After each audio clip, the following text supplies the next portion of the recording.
গাজীপুরে একটি কারখানার পরিবহনে আগুন ধরিয়ে বিক্ষোভ করেছেন শ্রমিকরা। সকালে ভোগড়া এলাকায় কাজে যোগ না দিয়ে পেনারোমা অ্যাপারেলস কারখানার সামনে জড়ো হন শ্রমিকরা। এ সময় কারখানার একটি মিনি ট্রাক, প্রাইভেট কার ও বেশ কয়েকটি মোটরসাইকেল আগুন ধরিয়ে দেন তারা। একই সঙ্গে প্রায় 1.5 ঘন্টা ঢাকা ময়মনসিংহ মহাসড়ক অবরোধ করে রাখায় সৃষ্টি হয় যানজট। ভোগান্তি পোহাতে হয় যাত্রী ও চালকদের। পরে পুলিশ ও সেনাবাহিনী গিয়ে পরিস্থিতি নিয়ন্ত্রণে আনে।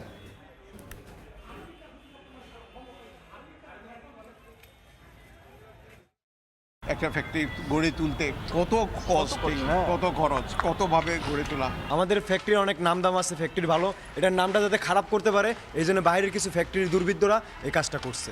এগুলা কোনো মানুষ করতে পারে? এই সভ্য দেশ আমাদের, এইগুলি আমার দেখার উচিত।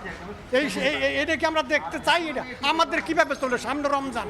নারী পোশাক শ্রমিক ছিলেন, তিনি পারিবারিক চাপে পড়ে এই গার্মেন্টসে কাজ নিয়েছেন। এটা নিয়ে তাদের পারিবারিক একটা দ্বন্দ্ব ছিল এবং এই পারিবারিক দ্বন্দ্বের জের ধরেই উনি আত্মহত্যার পথটা বেছে নেন এখান থেকে লাফ দিয়ে।